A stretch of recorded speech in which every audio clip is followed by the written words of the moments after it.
जो लोग ज्यादा सोचते हैं उन्हें एक कहानी सुनाता हूँ। ये कहानी पूरा सुन लिए तो चिंता करना छोड़ दोगे तो सुनो। एक छोटे से गांव में आरव नाम का व्यक्ति रहता था। आरव बहुत मेहनती था, लेकिन उसकी एक आदत उसकी शांति छीन चुकी थी, बेहद चिंता करना। सुबह उठते ही वो सोचता, कल क्या होगा, पैसा रहेगा या नहीं, लोग क्या कहेंगे, परिवार सुरक्षित रहेगा या नहीं।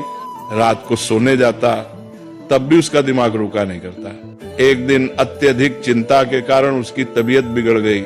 गांव के लोग उसे पास के पहाड़ पर रहने वाले एक संत के पास ले गए। संत बहुत सरल जीवन जीते थे, न ज्यादा बोलना न ज्यादा सोचना। आरव ने संत से कहा, महाराज, मेरा मन कभी शांत नहीं होता, मैं हर समय डर और चिंता में रहता हूँ। संत मुस्कुराए और पास रखी एक मिट्टी की मटकी उठाई।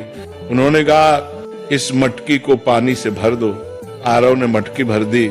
फिर संत बोले, अब इसे सिर पर रखो और चलो, लेकिन एक शर्त है, अगर एक बूंद भी गिरी तो तुम असफल हो जाओगे। आरव पूरी तरह मटकी पर ध्यान लगाकर चलने लगा। रास्ते में लोग उससे बातें करते रहे, आवाजें आती रहीं, लेकिन आरव ने कुछ नहीं सुना।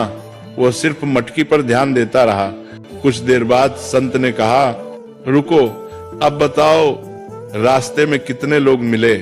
आरव बोला, महाराज, मुझे कुछ पता नहीं, मैं तो बस मटकी बचाने पर ध्यान दे रहा था।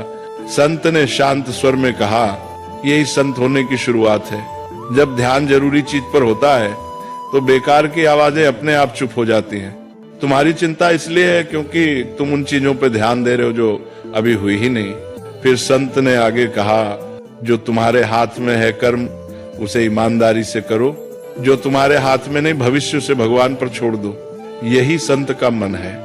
उस दिन आरव समझ गया, संत होना जंगल में जाना नहीं है, संत होना मन की अनावश्यक चिंताओं को छोड़ देना है। धीरे धीरे आरव ने चिंता कम की, वर्तमान में जीना सीखा, और वही व्यक्ति जो कभी बेचैन रहता था अब दूसरों को शांति की सीख देने लगा।